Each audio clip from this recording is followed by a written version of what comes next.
Switch से अगर supply को कंट्रोल करता हूँ तो ये मेरा सोर्स टाइप हो गया। यहाँ पे देखो एसी वोल्टेज है, ये स्विच जो लगा है साइड सप्लाई के साइड लगा हुआ, जो सप्लाई वोल्टेज है उसके साइड में स्विच लगा हुआ, तो ये मेरा होगा सोर्स टाइप, क्योंकि यहाँ पे सोर्स को कंट्रोल किया जा रहा है ना कि न्यूट्रल को।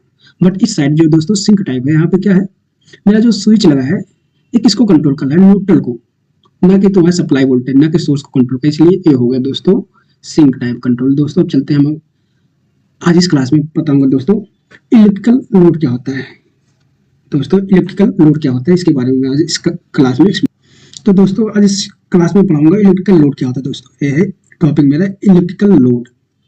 इलेक्ट्रिकल लोड को ही दोस्तों मैं कह सकता हूँ लोड क्या होता है, किसी सर्किट में इलेक्ट्रिकल लोड क्या होता है। तो जो आउटपुट, उस सर्किट में जो आउटपुट लगे होते हैं, लोड तो उसी से डिफाइंड होगा।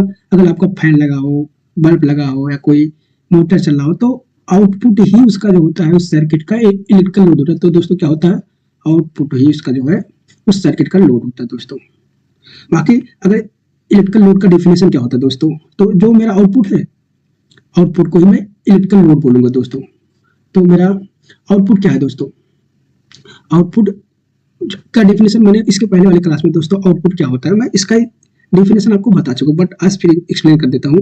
The device which convert electrical energy to another energy is known as electrical load. The device which convert electrical energy to an other energy is known as output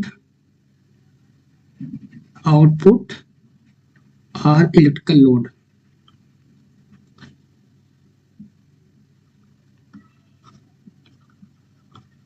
तो आशा करते हैं दोस्तों आपको समझ आ गया होगा। इलेक्ट्रिकल लोड जो होता है दोस्तों 3 टाइप के होते हैं दोस्तों। जो मेरा इलेक्ट्रिकल लोड होता है 3 टाइप का होता है, टाइप ऑफ इलेक्ट्रिकल लोड। तो दोस्तों जो मेरा इलेक्ट्रिकल लोड होता है 3 टाइप का होता है, THEI। There are 3 type of electrical load. तो पहला टाइप दोस्तों मेरा क्या होता है, पहला टाइप होता है जो रेजिस्टिव लोड, और सेकंड जो है दोस्तों मेरा क्या है, इंडक्टिव, और मेरा थर्ड टाइप जो है दोस्तों कैपेसिटिव लोड। अब दोस्तों जो इंडक्टिव रेजिस्टिव लोड होता है, जिसमें इंडक्टिव लोड जो होता है दोस्तों मेरा ये क्या होता है, इसका स्टैंडर्ड रेटिंग जो होता है, स्टैंडर्ड रेटिंग जो होता है उसका जो होता है AC1 होता है दोस्तों। दोस्तों जो मेरा रेजिस्टिव लोड जो होता है इसका स्टैंडर्ड लोड रेटिंग जो होता है, इसका स्टैंडर्ड रेटिंग जो होता है AC1 होता है दोस्तों। अब इसका स्टैंडर्ड रेटिंग जो होता है दोस्तों, स्टैंडर्ड रेटिंग जो होता है इंडक्टिव का दोस्तों जो होता है AC3 होता है दोस्तों। स्टैंडर्ड रेटिंग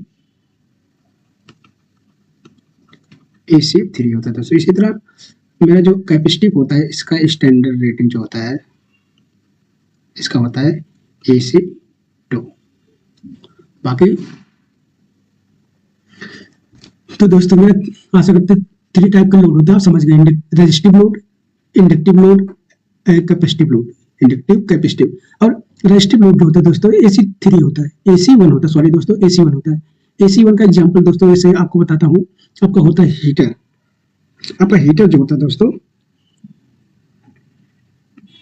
हीटर जो होता है आपका AC1 का एग्जांपल है। और इंडक्टिव लोड जो होता है दोस्तों, इंडक्टिव लोड में जैसे आपका सोलेनॉइड कॉइल हुआ, क्या हुआ दोस्तों, सोलेनॉइड कॉइल हो गया। और AC3 में दोस्तों आपका होता है कैपेसिटर हुआ, सोलेनॉइड हुआ। तो दोस्तों ये अलग अलग इंडक्टिव, रेजिस्टिव, इंडक्टिव और कैपेसिटिव, AC1 स्टैंडर्ड है, AC1, AC2, AC3 में से दोस्तों अगर आपको इंडक्टिव, आपको हीटर चलाना है तो आपको AC1 कंडक्टर वाला कॉइल लाना पड़ेगा दोस्तों। अगर आपको सोलेनॉइड या मोटर चलाना होगा तो इसके लिए आपको AC3 कॉन्टेक्टर लाना पड़ेगा दोस्तों। और जो है आपको कैपेसिटर चलाना होगा दोस्तों तो आपको AC2 कॉन्टेक्टर लाना। तो दोस्तों आशा करते हैं आपको समझ आ चुकी। आपको मोटा मोटा क्या जानना है दोस्तों, अगर रेजिस्टिव लोड है तो उसका स्टैंडर्ड रेटिंग AC1 होगा। इसका एग्जांपल जैसे आपको हुआ हीटर, मीन्स आपको अगर हीटर चलाना है तो आपको AC1 कॉन्ट्रैक्टर लाना पड़ेगा। AC1 कॉन्ट्रैक्टर वाला आपको AC1 कॉन्ट्रैक्ट सॉरी दोस्तों, अगर आपको हीटर चलाना होगा तो दोस्तों अगर आपको हीटर चलाना है तो AC1 कॉन्ट्रैक्टर वाला कॉइल लाना पड़ेगा। अगर आपको सोलेनॉइड या मोटर चलाना होगा तो AC3 जो स्टैंडर्ड रेटिंग है, standard rating AC3 contractor coil लाना पड़ेगा। अगर आपको कैपेसिटर यूज सर्किट है उसको चलाना है तो दोस्तों आपको AC2 कॉन्ट्रैक्टर कॉइल लाना पड़ेगा दोस्तों। अब चलते हैं हम दोस्तों सर्किट कितने टाइप होते हैं इसके बारे में आपको। ये सारे दोस्तों जो आपके हैं, ये सारा जो एग्जांपल है ये आपका है पावर सर्किट का एग्जांपल है। क्या है पावर सर्किट का, इसको बोलते हैं पावर सर्किट। जो रेजिस्टिव लोड जितने सर्किट होते हैं, इंडक्टिव का जितने सर्किट होता है, कैपेसिटिव लोड का जो सर्किट होता है दोस्तों इसको बोलते हैं पावर सर्किट। अब मैं आपको एक्सप्लेन करूंगा सर्किट कितने टाइप होते हैं। ऑटोमेशन में दोस्तों 2 टाइप के सर्किट होते हैं। तो दोस्तों ऑटोमेशन सर्किट जो होता है,